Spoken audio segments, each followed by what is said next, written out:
ここではですね、当面、農業問題が生まれてきた歴史的背景とでも言うべきものをですね、もう少しお話ししたいと思います。さて、農業問題がですね、最初に論ぜられた時期は、前回お話ししましたように、19世紀末から20世紀の初めにかけてであります。で、その時、農業問題が議論されたのは、実はですね、主に、社会主義運動と関わってでありました。社会主義運動とは一体何でしょうか。社会主義運動というのは、あえて、単純化して、お話しするならばですね、これは、労働者の運動であります。労働者が資本家が支配している世の中をひっくり返して、労働者が主導権を握る社会を作り出す。そういう革命を目指した運動であります。でその場合、社会主義運動ではですね、農民という存在、これは現実に存在している農民という存在をですね、どのように考えたらいいのかということがですね、問題になるわけです。これはなぜかというと、農民というのはですね、労働者ではない。そして資本家でもない。言うならば、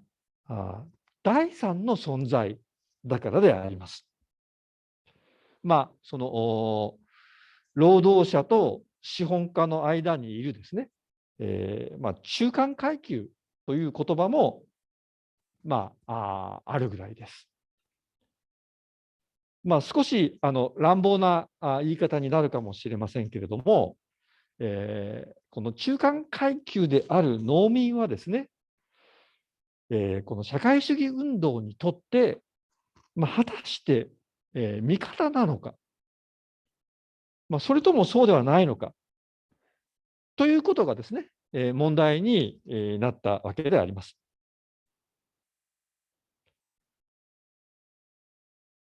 ところでですね、農民は、それ自体、社会主義運動にとってはですね、味方ではないように見えます。これはなぜかというと、農民は土地を所有している場合が多いからであります。社会主義運動は多くの場合、土地の国有化を目指します。ですから、農民たちは多くの場合にですね、革命の後にできる社会主義の政府がですね、自分たちの土地を取り上げてしまうのではないかということを心配してですね、社会主義運動に反対するわけです。しかし、ここで一つの問題を考えてみなくてはいけません。つまり、果たして資本制社会の中でですね、農民というのは安定した身分なのかということです。資本制社会の中で農民はいつまでもですね、農民としてとどまり続けることができるのかということが問題になるわけです。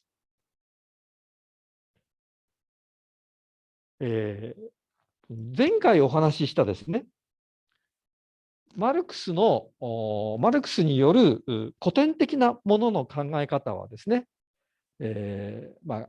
極めて明快なものでありました。つまり、農民というのは、近い将来にですね、前回もお話ししましたように、分解してしまう階級である。分解して、資本家がですね、労働者と資本家には、すいません、分解して、労働者か資本家に分かれてしまうので、家族経営の農民はいなくなってしまう。で、したがって、農民からはですね、ごく一部は、資本家になる方たちもですね、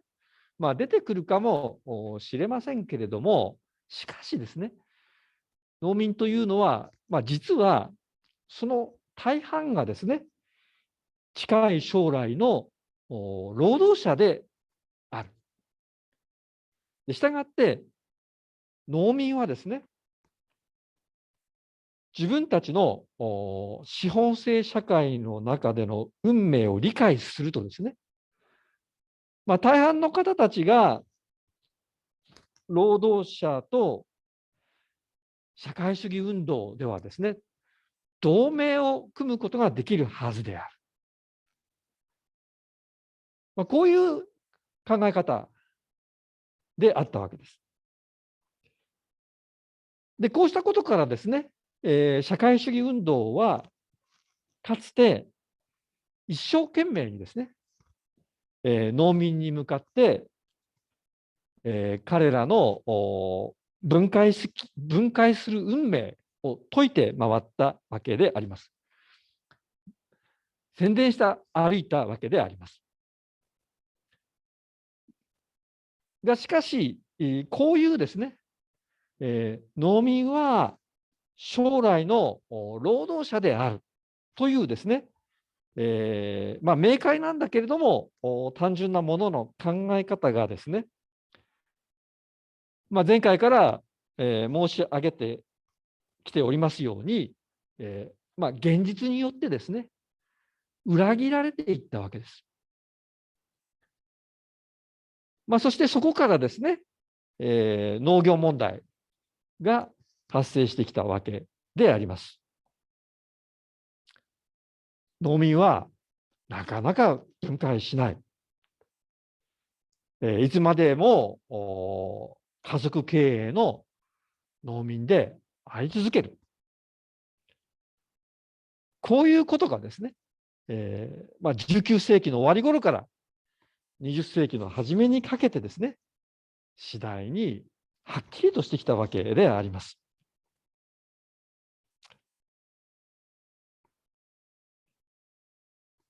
そしてこういう、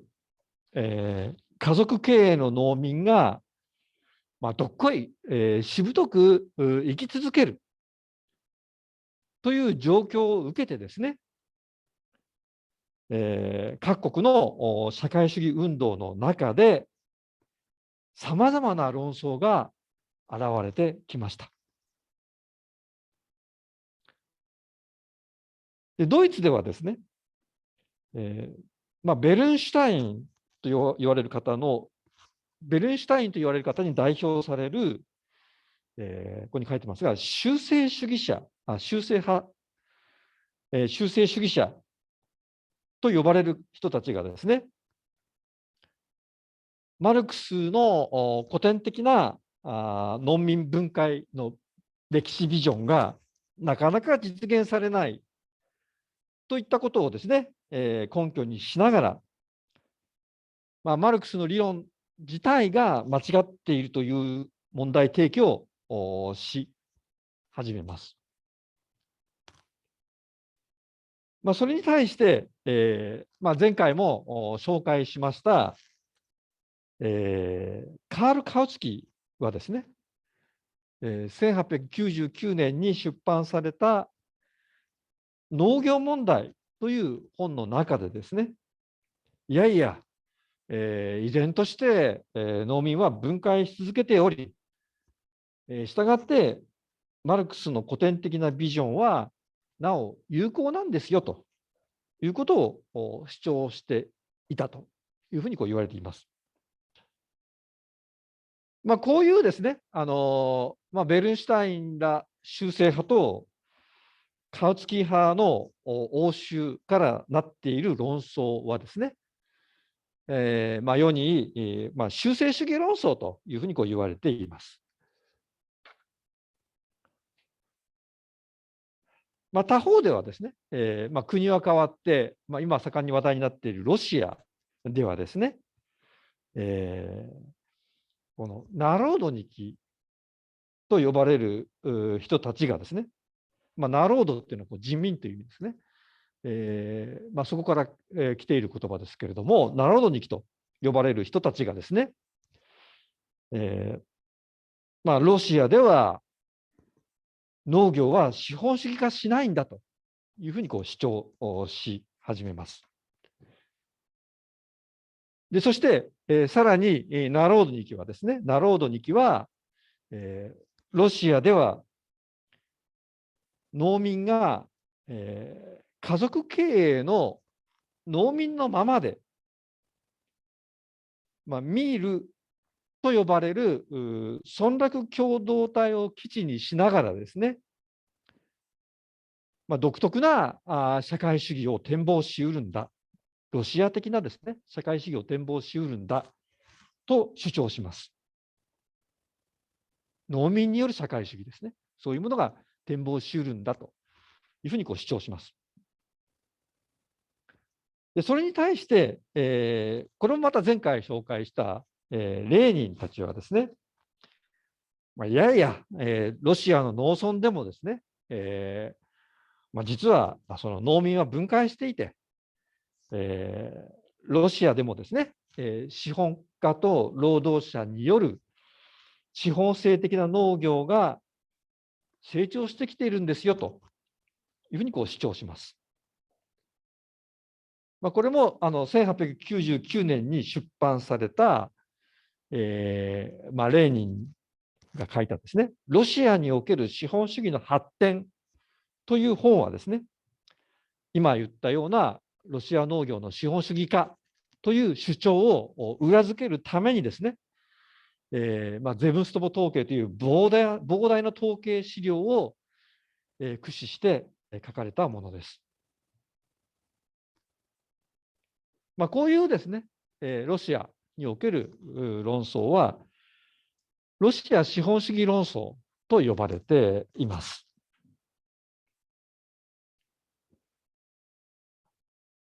で以上ですね、やや、駆け足で見てきましたけれども、どちらのですね、主張が正しかったのかということはですね、その後の歴史経緯の中で明らかであるわけです。家族経営の農民はですね、結局分解することがなく、農民として、非常に長い期間にわたって、存続し続ける、生き続けるというのがですね、多くの国の現実であったわけです。したがって、農業が資本主義化しないことに伴う諸問題である農業問題はですね、長らく存続し、その後、解決するどころかですね、今日に至っても、ほとんどの国でですね、残っているわけです。つまり、農業がですね、家族経営的な農民によって、基本的に営まれるという状況はですね、今日でもほとんどの国の現実であるわけです。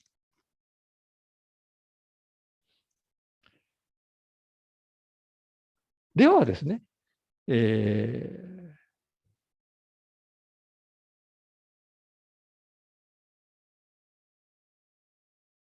ドイツ、ロシアの論争にはですね、というとですね、決してですね、そういうわけではないわけです。なぜかというと、こういった論争を通じてですね、農民がですね、いつまでも農民として生き続ける理由、農民が存続し続ける理由、農業では家族経営がずっと残り続ける理由というものがですね、今紹介したような論争を通じて、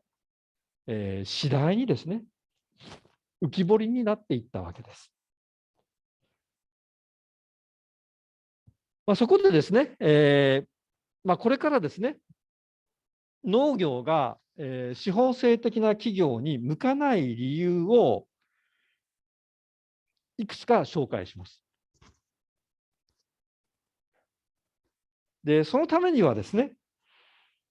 農業生産が持っている、農業生産というものが持っている、他の産業にはない、際立った特徴からお話しする必要があります。農業生産の特徴というのは一体何でしょうか。それはですね、何といっても、作物や家畜といったですね、動植物の生産を目的にしているということです。それが一つ目ですね。そして、二つ目ですが、そういう動植物の生産を行うためにですね、土地との結びつきが強くて、広い広大な土地を必要とするということです。そして、今言ったようなですね、2つの特徴、農業生産の他産業と比べた、著しい特徴が、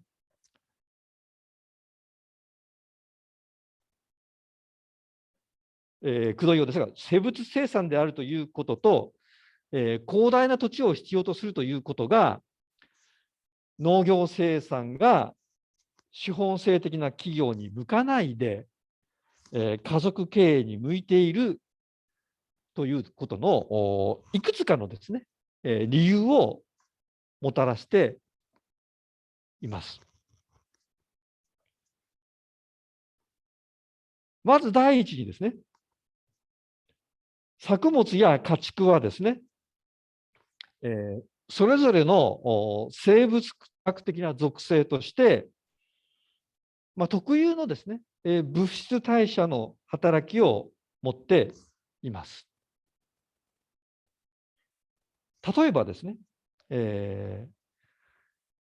春に作付けして、秋に収穫する作物はですね、人間の都合で、勝手にですね、夏に収穫することはできません。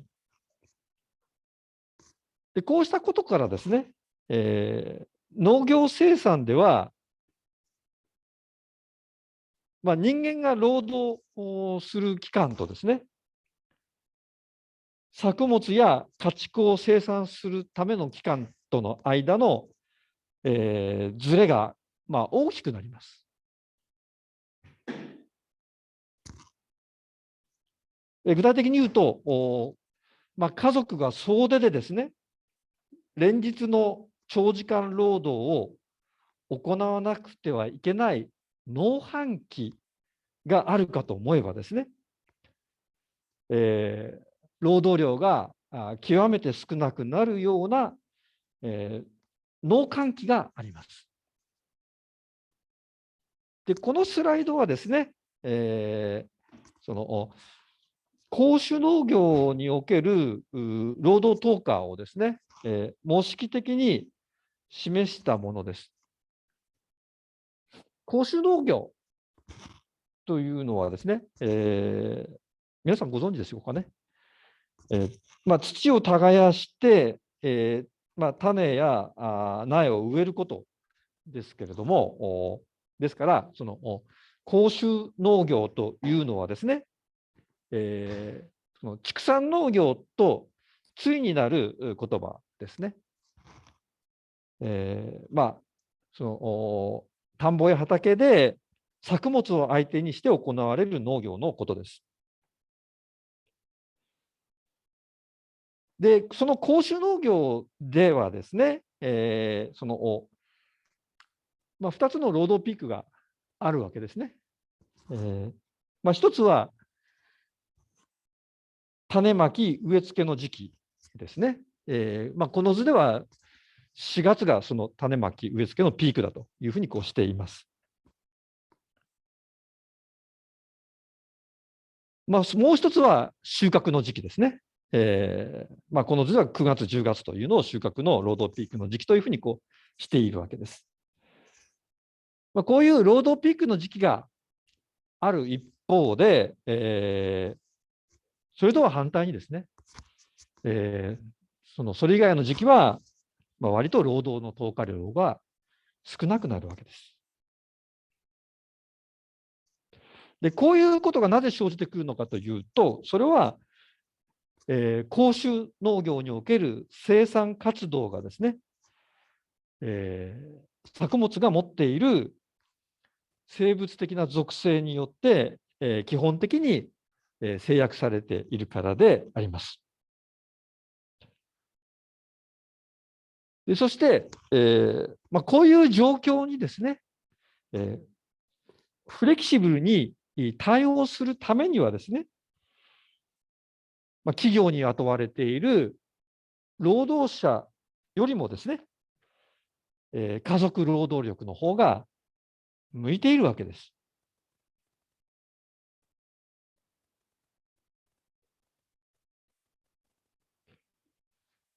集中的にですね、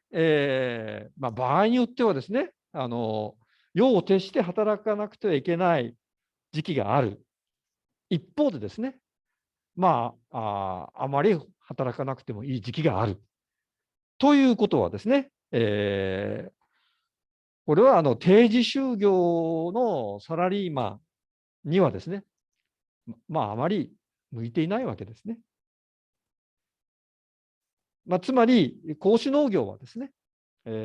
資本性的な企業よりも、家族経営の方が向いているということになるわけです。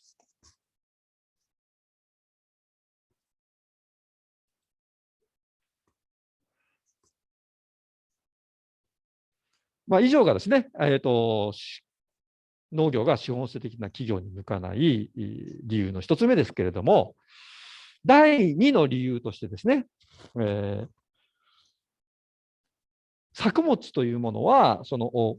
広く圃場に分散しながらですね、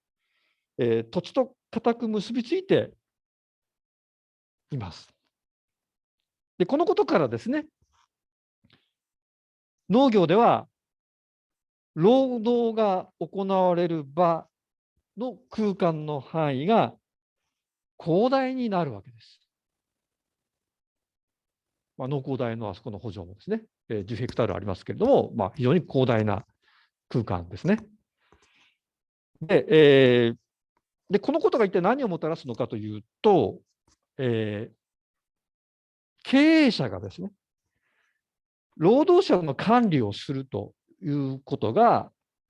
やりにくくなってくるということをもたらすわけです。あっちにポツン、こっちにポツンと働いている人をですね、管理するというのは、なかなかですね、大変であるわけです。でそして、その経営者が労働の管理をすることが難しいということは、さらにですね、生物生産であるということからも出てきます。これなぜかというと、生物生産なので、作業をですね、マニュアル化するということが難しくなってくるわけですね。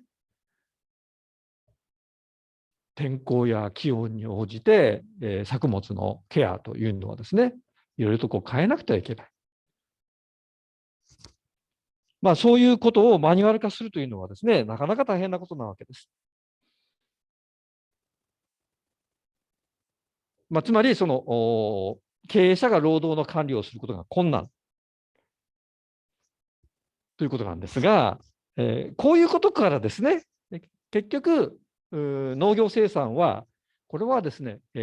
働いている人のやる気、労働意欲と深くですね、結びついているわけです。そして、労働意欲というものはどうでしょうか。一般にはですよ。一般にはやっぱり人に雇われながら仕事をしている人よりもですね、自分の家のために、働いているですね、家族経営の方が一般に労働意欲は高いということが言えるわけです。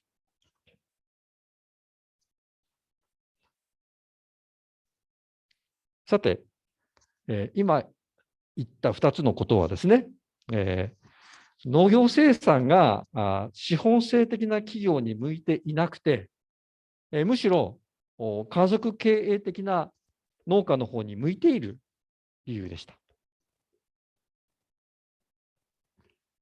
それに対して、これからお話しすることはですね、農業生産が資本性的な企業によって営まれていようが、家族経営によって営まれていようが、農業生産というものが宿命的に持っている、工業生産と比べた不利な条件です。で、そして、これから申し上げるような不利な条件があるためにですね、農業では工業と比べてなかなかですね、企業が順調に成長しないということに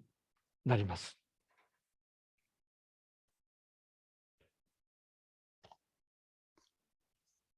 なお、先ほどですね、作物が広く圃場に分散しながらですね、土地と結びついているということをですね、農業生産の特徴の一つとして挙げました。で、このことからですね、さらにいくつか工業と比べた際の農業にとっての不利な条件が生じてきます。一つはですね、農業は気象条件の変動にさらされやすいということです。それに対して、工場で行われる工業はですね、気象条件の変動にさらされることはあまりありません。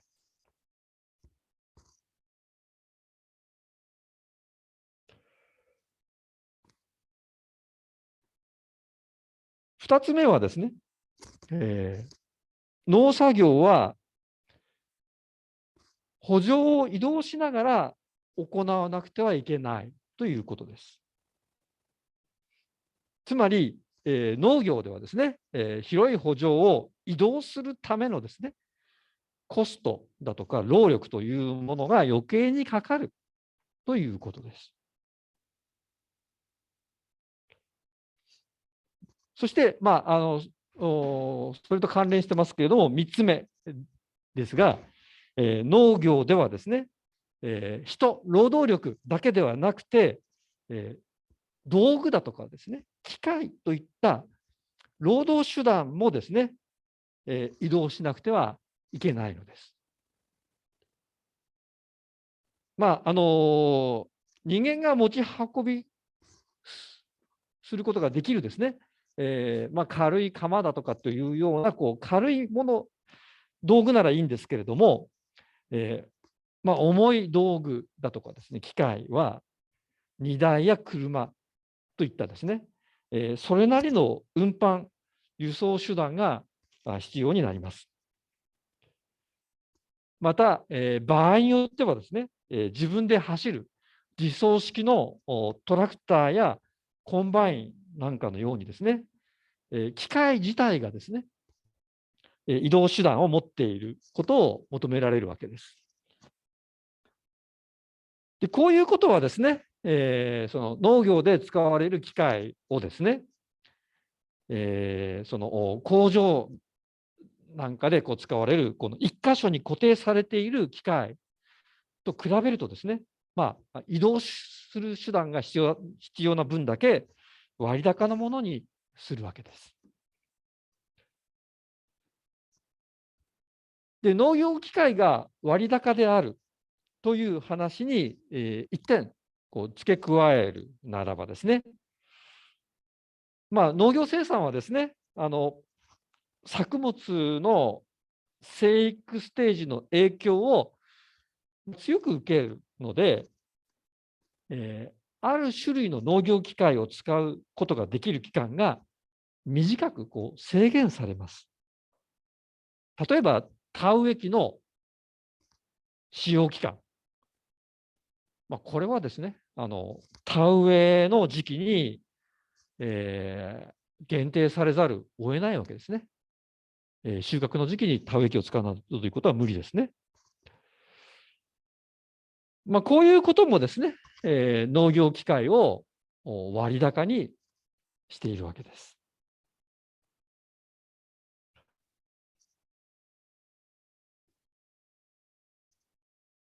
でなおですね、ここまで、道具や機械という言葉が出てきましたので、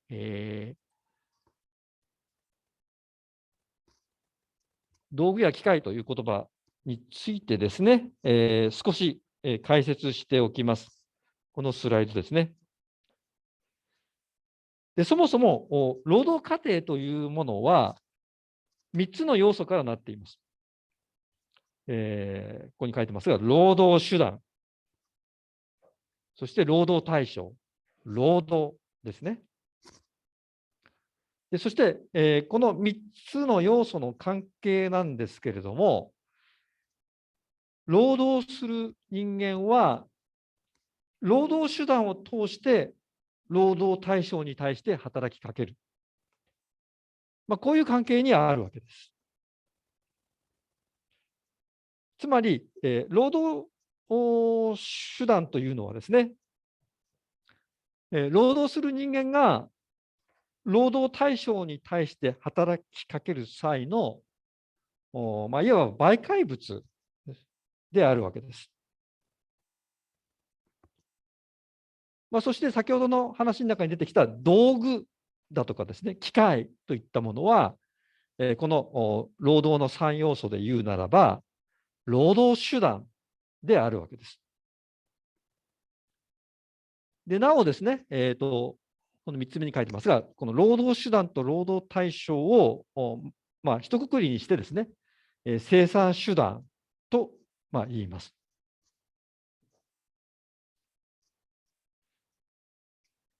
と、単純に、明快に整理、したようですが、ちょっとですね、注意しておきたいのは、こ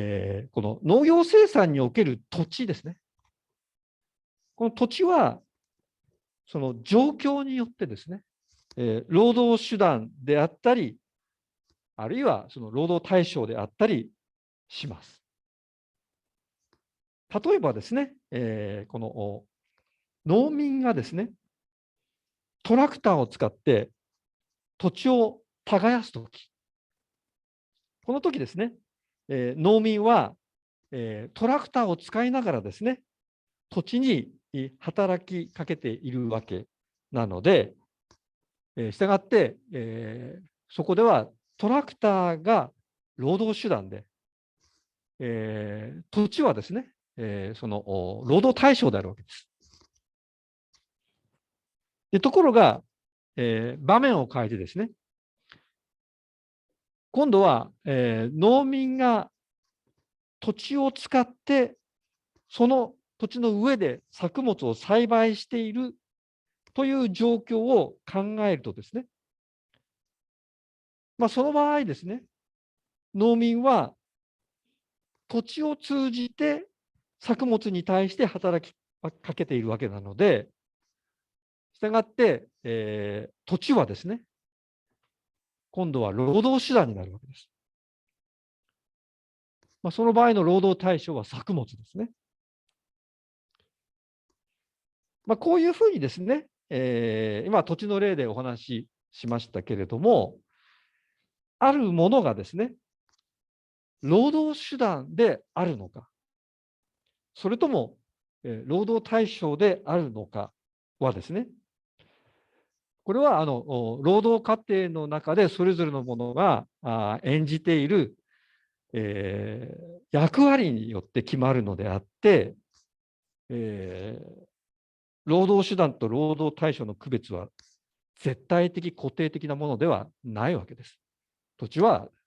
今の例で言うと、ある時は労働対象である。そしてある時は労働手段であるわけです。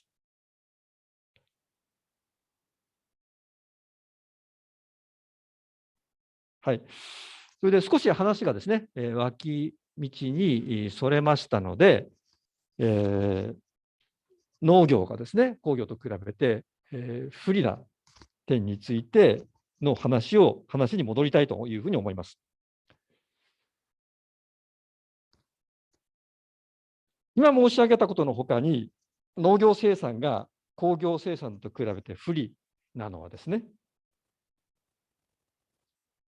農業生産では土地がですね、主な生産手段になっているということがあります。土地が主な生産手段になっていると、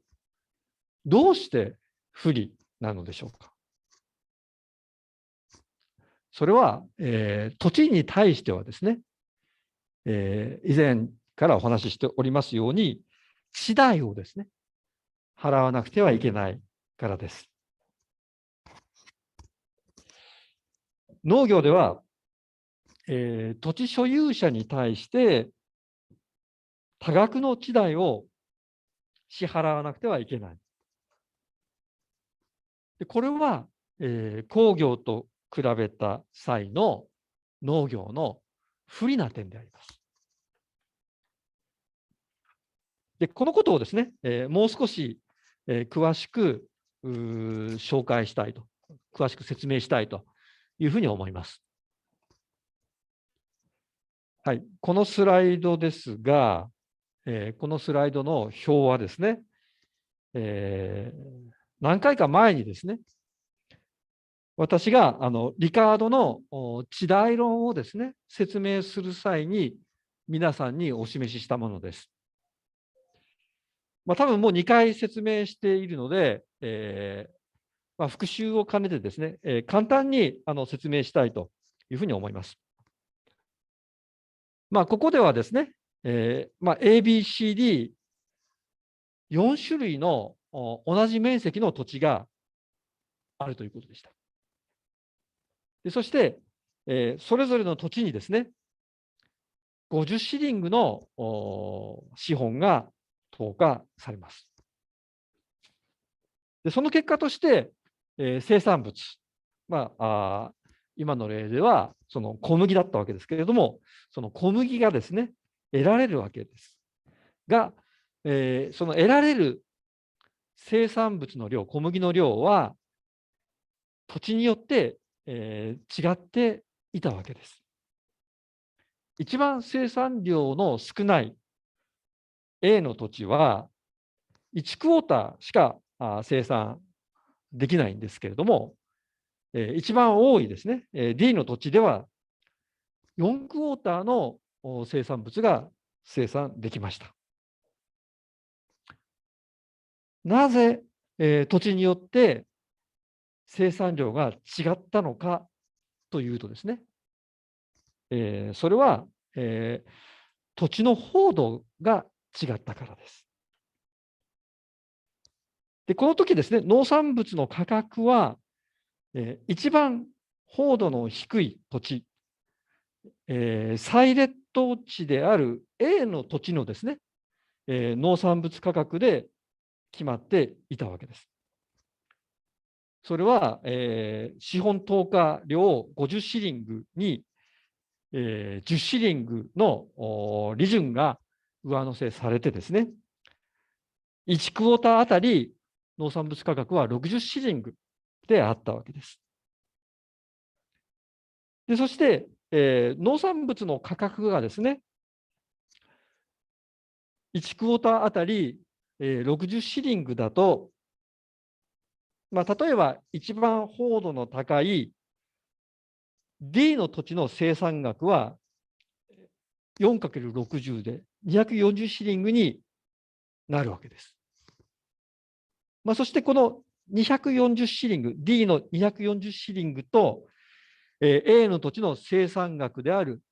60シリングとの差額である180シリングがですね、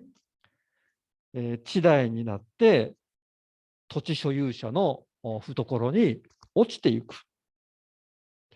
ということでした。そして、今、その D の土地について言いましたけれども、B と C の土地でもですね、同じように地代が発生するわけです。つまり、最劣等地である A 以外の土地ではですね、地代が発生するわけで、この地代が発生する B、C、D の土地のことを、優等地と言っていたわけです。はい。以上はですね、以前にお話ししたことの復習なんですけれども、思い出していただけましたでしょうか。そして、これからお話しすることはですね、新しいことです。それは、マルクスが言ったことなんですけれども、マルクスの後継者で、すいません、リカードの後継者であるマルクスはですね、この表の中で、一つの問題を指摘するわけですね。それは何かというと、資本投下額がですね、50シリングであるということを問題にするわけです。でこれは、なぜ50シリングでなくてはいけないのか。100シリングでもいいではないか。で社会が発展するということはですね、同じ面積の土地に対する肥料などの資本投下額が増えるということではないか。ということで、マルクスはですね、資本投下額が増えた時のことを考えてみます。それが、次のスライドですね。状態2と書いてあるスライドですけれども、この状態2ではですね、この資本投下も生産物も地代も実はこの状態1と先ほど説明に使った状態1と比べて全部ですね、2倍になっています。で変わらないのはですね、何かというと、この表には明示されていませんけれども、土地の面積とですね、そして農産物の単価です。農産物の単価はですね、依然として1クォーターあたり60シリングです。社会が進歩して、資本の投下額が2倍になって、同じ面積から取れる農産物も2倍になりました。そういうことをですね、この状態2の表は示しているわけです。そして、地代もですね、2倍になりました。状態1の時は360シリングだったのが、社会全体でですね、360シリングだったのが、状態2では720シリングになっているわけです。でなおですね、この状態2では、資本投下額が2倍になって、農産物も2倍になっているわけですから、以前お話しした収穫低減条件は入っていません。さて、これ単純にですね、すべての数値が2倍になっただけの表を皆さん見てですね、なんだこれというふうにですね、ちょっと唖然とされている方がいらっしゃるかもしれませんが、実はですね、マルクスはこういう状況がですね、農業における、技術進歩を、停滞させているんだというわけです。どうしてでしょうか。これ皆さんに考えていただきたいのはですね、この状態2の表が示している状況の中で、土地所有者がですね、どういう役割を果たしているのかということです。面積が同じで、農産物の生産量は2倍になっています。では、この生産量の増加に土地所有者は一体どういう貢献をしているでしょうか。実は、何の貢献もしてないわけですね。これ生産量が2倍になったのは、農業経営者がですね、投下する資本を増やして、新しい技術を取り入れたからであります。それは例えばですね、収穫量の多い作物品種を採用してですね、肥料の投入量を増やしたというようなことであったのかもしれません。が、それを行ったのは、土地所有者ではなくて、農業経営者であります。では、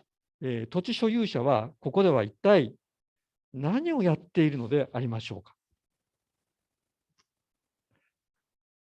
土地所有者がやっていることはですね、これはただ単に増えた収穫量の一部をですね、ちゃっかりと地代として、自分の懐に入れるということであったわけです。そのことに尽きたわけです。つまり、この場合ですね、土地所有者は自ら労せずして、本来は農業経営者の懐に入るべき、技術進歩のおいしい果実の一部をですね、自分の懐に入れてしまっているわけです。当然ですね、こういう状況は、農業者の投資意欲というものをですね、やってらないやってってこう削いでしまうわけです。そして、投資の結果の一部がですね、土地所有者の懐に入るわけですから、農業者が、より一層の投資に充てる資金もですね、その分減るわけです。こうしてですね、土地所有と地代にはですね、農業の発展を押しとどめる役割があるわけです。で、なおですね、リカードの差額地代のようにですね、農業における資本投下額を、与えられたものとして前提した差額地代、つまり農業における資本投下額を予見とした差額地代のことを、マルクスはですね、差額地代の第一形態と呼んでいます。それに対して、マルクスはですね、農業における資本投下額を予見としないで、農業における資本投下額が増えた時のですね、差額地代論を今紹介したように、展開しています。そして、そういった差額地代のことをですね、差額地代の第二形態というふうに呼んでいます。でなおですね、マルクスの地代論には、今紹介した差額地代第一形態論、そして差額地代第二形態論のほかに、絶対地代論というものがあります。絶対地代というのは、農業への資本投下をですね、土地所有が、邪魔することによって生じてくる地代のことであります。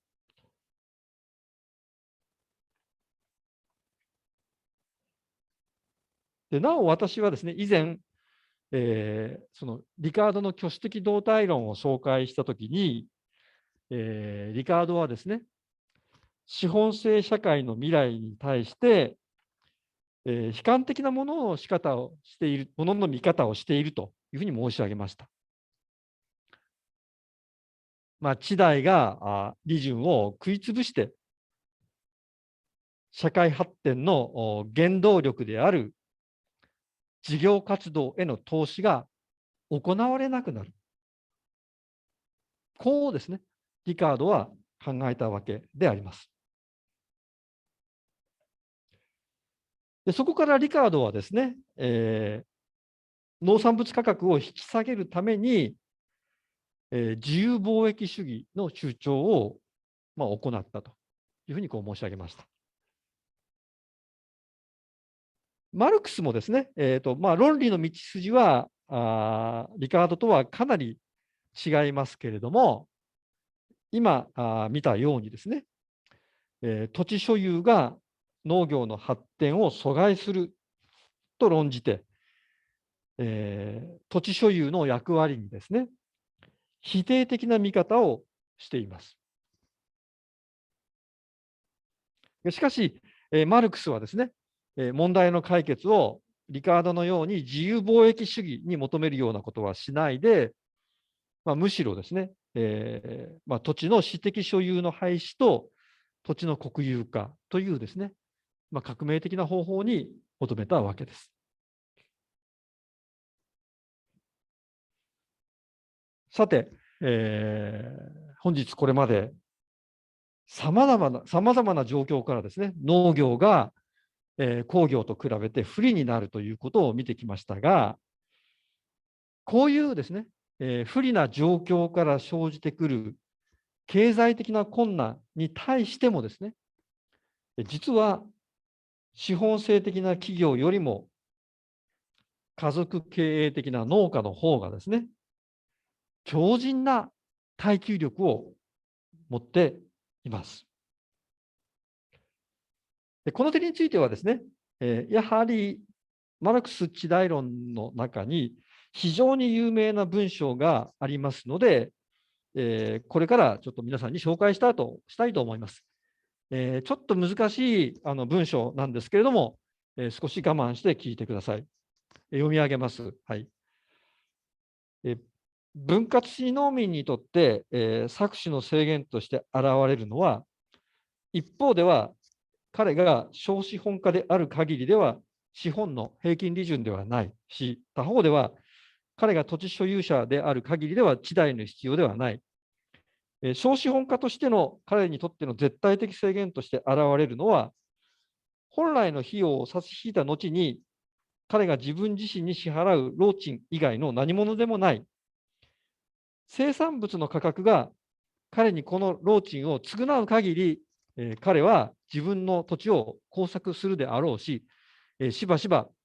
労賃が肉体的最低限界に下がるまでそうするであろう。はい、ここまでですけれども、ちょっとですね、言葉が難しいかなというふうに思いますが、ここで分割地農民と言っているのは、単純に農民と考えていただいて結構です。それで、この文章がですね、何を言っているのかというとですね、農民というのはですね、自分の土地を持っていて、そしてその土地の上でですね、家族で仕事をしている。でしたがって、農民というのはですね、ある意味では、えー労働者であり、でそして、自分の土地を持っているわけですから、土地所有者であり、でさらに経営を行っているわけですから、資本家でもある。そういう3つの立場をですね、一身に兼ね備えた存在であるわけです。でしたがって、こういうですね、3つの役割をすべて兼ね備えているので、農民はですね、それぞれの役割に応じてですね、所得を要求することができるはずであります。すなわち、農民はですね、労働者としての資格で、労賃を要求することができる。次に、資本家、経営者としての資格で、今度は利潤を要求することができる。でさらに第3に、土地所有者として、土地所有者の資格で、地代を要求することができるはずであります。ところが、農民はですね、今言った3つの所得、労賃、利潤、地代がすべて懐に入らなくてもですね、農業を続けることができるわけです。なぜかというとですね、農民は、自分が生活していく上で必要なその労賃部分さえ確保することができればですね、生活を続けることができるのです。こうしてですね、農民は本来自分が得ることができる所得よりも、かなり低い所得であっても、それに耐えながら、そのことに耐えながら農業生産を続けることができるわけです。言い方を変えるならば、農民は、経済的な困難に対するたくましさ、強靭な耐久力を持っています。ところが、資本性的な企業では、これほどですね、物事は単純ではありません。経営者は労働者を雇っていますから、もちろんですね、労働者に対して労賃を支払わなくてはいけません。しかし、経営者は労賃を払っただけで満足するわけにはいかない。経営者は自分の所得として、自分が投下した資本に対する利潤を上げなければ、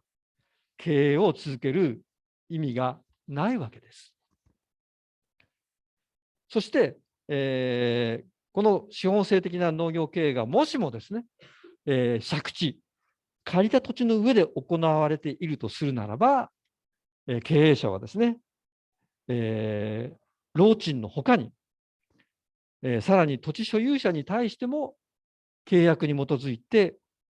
地代を払わなくてはいけないわけです。そして、労賃、地代を払った上で、さらに利潤がなければですね、得られなければ経営を続ける意味がないわけです。こういうことからですね、資本性的な農業経営というのは、農民のようなですね、経済的な困難に対するたくましさ、強靭な耐久力は持っていないということになるわけです。はい。本日はですね、その農業問題というのは、農業が資本性的な企業によって営まれることにならないことに伴う諸問題として、歴史的には19世紀の終わり頃から20世紀の初めにかけて、主に社会主義運動の中で認識されてきたということ。そして、その中でですね、資本制的農業と比べた家族経営の農業のたくましさ、強靭な耐久力が浮き彫りになってきたということをお話しいたしました。で次回はですね、整理について詳しい説明を行いたいというふうに思います。それでは本日の講義をこれで終わります。どうもありがとうございました。